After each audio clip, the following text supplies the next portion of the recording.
आपका स्वागत है। ब्रिटेन में हड़कंप मचाने वाला कोविड-19 का नया रूप भारत में पहले से ही हो सकता है मौजूद।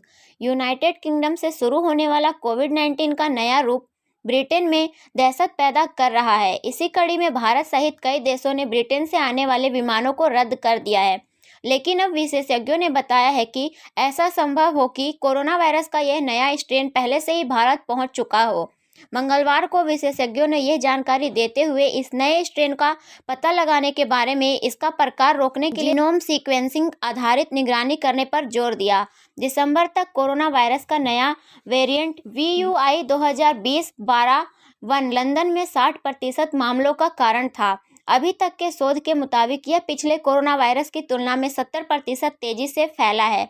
वैज्ञानिक अभी तक नए स्ट्रेन के प्रभाव और खतरे को लेकर शोध कर रहे हैं। देश में कोरोना वायरस के नए रूप को फैलने से रोकने के लिए सरकार ने मंगलवार रात से ब्रिटेन में आने वाली सभी उड़ानों पर प्रतिबंध लगा दी है।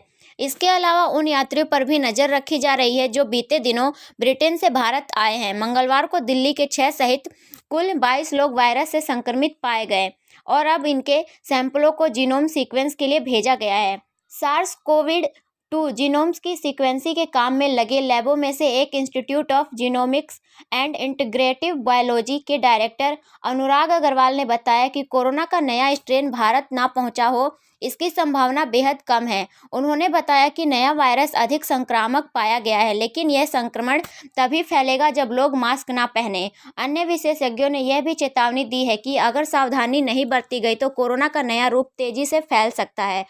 अशोका यूनिवर्सिटी के त्रिवेदी स्कूल ऑफ बायोसाइंसेस के निदेशक और बायोलॉजिस्ट डॉक्टर शाहिद जमील ने कहा, संभव है कि कोरोना वायरस का नया वेरिएंट भारत पहुंच चुका हो। इसका पता